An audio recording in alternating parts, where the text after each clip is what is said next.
makes its appearance, not like heroic poetry in general, as part of the minstrel repertory, but as a purely popular thing at the agricultural festivals. To these festivals we may therefore suppose it to have originally belonged.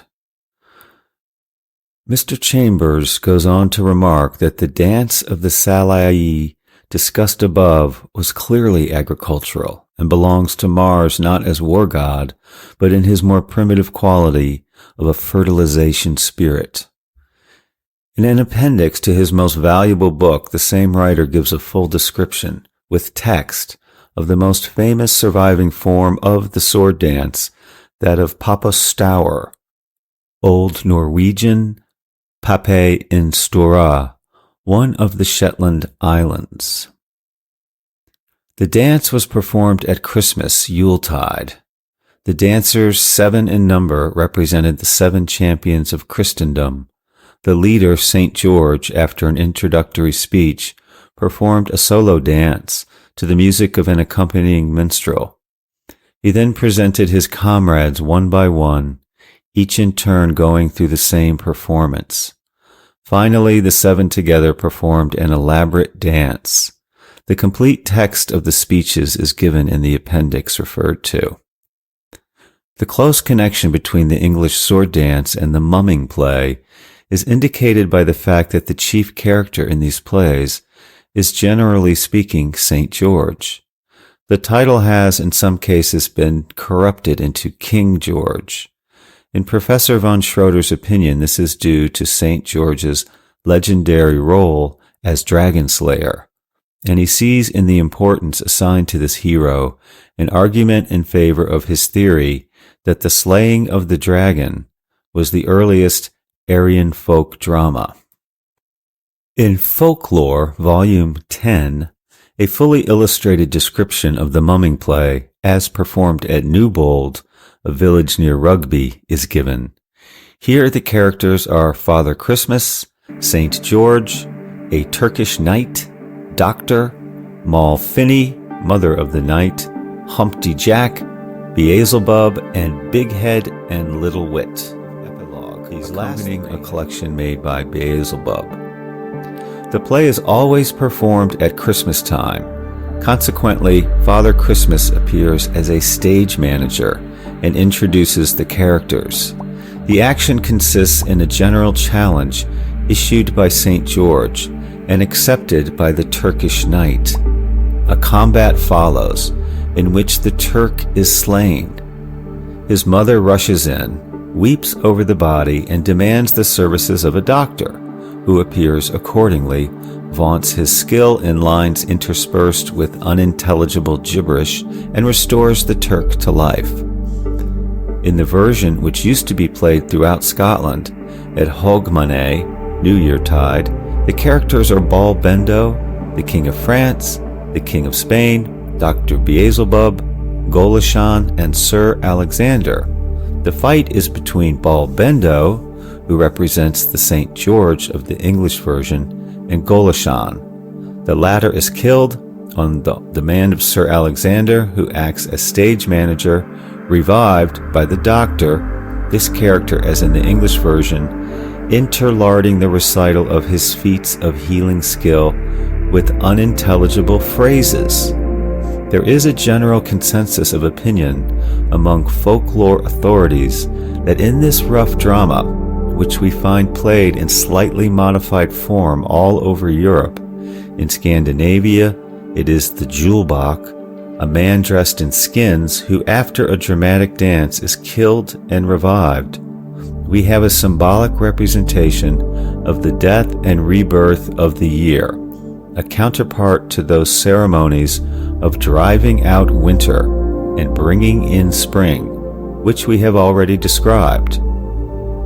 This chapter had already been written when an important article by Dr. Givons entitled Masks and the Origin of the Greek Drama appeared in Folklore, Volume 27. The author, having discussed the different forms of Greek drama and the variety of masks employed, decides that, quote, Greek comedy originated in harvest festivals, in some ceremony in which the harvesters went about in procession wearing masks. This ceremony he connects directly with the English mumming plays, suggesting that, quote, the characters represented on this occasion were the vegetation spirit and those who were concerned in bringing about his revivification. In fine Greek comedy and the mumming plays both sprang from the rite of revivification. At a later stage of our inquiry, we shall have occasion to return to this point and realize its great importance for our theory. The Morris dances differ somewhat from the sword and mumming dances. The performances as a rule take place in the spring or early summer, chiefly May, and Whitsuntide. The dances retain little or no trace of dramatic action, but are dances pure and simple. The performers, generally 6 in number, are attired in white, elaborately pleated skirts, decked with ribbons, white moleskin trousers with bells at the knee, and beaver hats adorned with ribbons and flowers. The leader carries a sword, on the point of which is generally impaled a cake. During the dancing, slices of this cake are distributed to the lookers-on, who are supposed to make a contribution to the treasury, a money box carried by an individual called the squire, or clown, dressed in motley, and bearing in the other hand a stick with a bladder on one end and a cow's tail at the other. In some forms of the dance, there is a lord and a lady who carry maces of office.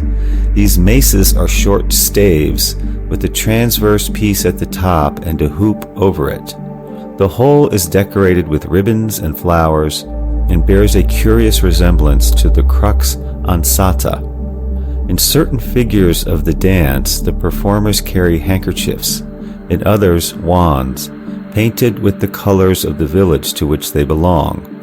The dances are always more or less elaborate in form.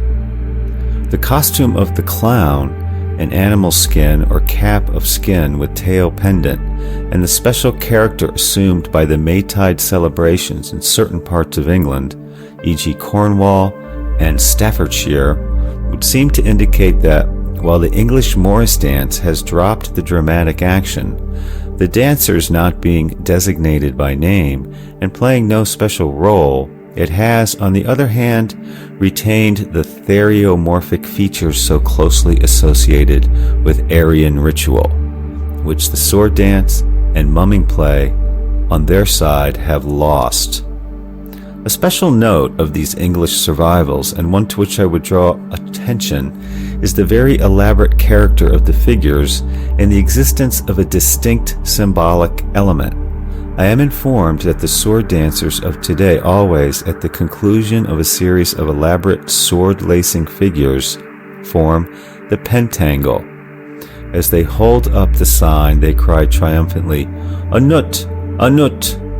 The word nut equal knot, as in the game of nuts, breast knots, nosegays in May. They do this often even when performing a later form of the mumming play. I have already drawn attention to the fact that in Gawain and the Green Knight, the hero's badge is the pentangle, or pentacle. They are explained as called by the English the endless knot. In the previous chapter, I have noted that the pentangle, frequently in the tarot suits, replaces the dish. In Mr. Yeats' remarks cited above, the two are held to be interchangeable. One or the other always forms one of the group of symbols. In one form of the Morris dance, that performed in Berkshire, the leader or squire of the Morris carries a chalice. At the same time, he bears a sword and a bull's head at the end of a long pole. This figure is illustrated in Miss Mary Neal's Esperance Morris book. Thus, our English survivals of these early vegetation ceremonies preserve, in a more or less detached form, the four symbols discussed in the preceding chapter: grail, sword, lance, and pentangle or dish. It seems to me that, in view of the evidence thus offered, it is not a very hazardous or far-fetched hypothesis to suggest that these symbols, the exact value of which as a group we cannot clearly determine, but of which we know the two most prominent, cup and lance, to be sex symbols, were originally fertility emblems, and as such employed in a ritual designed to promote or restore the activity of the reproductive energies of nature. As I have pointed out above, an obvious dislocation has taken place in our English survivals. Sword dance, mumming play, and Morris dance no longer form part of one ceremony, but have become separated and connected on the one hand with the winter, on the other with the early summer. Nature celebrations, it is not surprising that the symbols should have also become detached. The fact that the three groups manifestly form part of an original whole is an argument in favor of the view that at one moment all the symbols were used together and the Grail chalice carried in a ceremony in which sword, lance, and pentangle were also displayed. But there is another point I would suggest. Is it not possible that in these armed youths, who were in some cases, notably in that of the Salii, at once warriors and priests, we have the real origin of the Grail Knights? We know now absolutely and indubitably that these sword dances formed an important part of the vegetation ritual. It is not easily within the bounds of possibility that, as the general ceremonial became elevated, first to the rank of a mystery cult, and then used as a vehicle for symbolic Christian teaching, the figures of the attendant warrior priests underwent a corresponding change. From Salii to Templars is not after all so far a cry as from the glittering golden-armed Maruts and the youthful leaping Corites to the grotesque tatterdemalion personages of the Christmas mumming play. We have learnt to acknowledge the common origin of these two latter groups. May we not reasonably contemplate a possible relation existing between the two first named? Chapter 8, The Medicine Man. In previous chapters, I have referred to the part played by the doctor in a large number of the surviving fertility ceremonies, and to the fact, noted by other writers, that even where an active share is no longer assigned to the character, he still appears among the dramatis personae of these folk plays and processions. We will now examine more closely the role allotted to this mysterious personage. We shall find it to be of extreme antiquity and remarkable significance. In the interesting and important work by Professor von Schroeder, to which I have already often referred, we find the translation of a curious poem, Rig Veda 10.97, a monologue placed in the mouth of a doctor or medicine man who vaunts the virtue of his herbs and their power to cure human ills. From the references made to a special sick man, von Schroeder infers that this poem, like others in the collection, was intended to be acted as well as recited, and that the personage to be healed, evidently present on the scene, was probably represented by a dummy, as no speeches are allotted to the character. The entire poem consists of 23 verses of 4 lines each, and is divided by the translator into 3 distinct sections. The first is devoted to the praise of herbs in general, their power to cure the sick man before them, and at the same time to bring riches to the healer. The opening verses run: "The herbs old sprouted once 3 ages before the gods. The brown ones I want to praise now. There are 107 species. Yes, 100 species, little mothers, and also you have 1,000 branches. You who have 100 powers, make this person healthy for me. You hear, herbs? You mothers? You divine? I tell you, horse, beef, and dress I like to win, and also your life, dear man. True, you bring me cattle. If you save him, this man. He then praises the power of all herbs. From heaven came the herb flock flown, and there they speak. Who we still meet alive, the man should be free from harm. Finally, the speaker singles out one herb as superior to all others. The herbs allot in Soma's realm, the hundredfold communicate. Of those, the best is you. Fulfill the desire and heal the heart. He conjures all other herbs to lend their virtue to this special remedy. You herbs, all in Soma's realm, spread on earth, you, produced by Brihaspati, give this herb your strength. Do not take harm that digs you, nor the one from whom I dug you.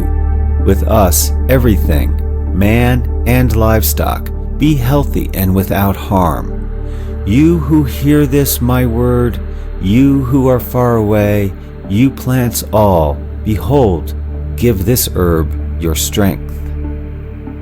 And the herbs, taking counsel together with Soma their king, answer, for whom a Brahmin needs us, the king, we want to save. A line which throws a light upon the personality of the speaker.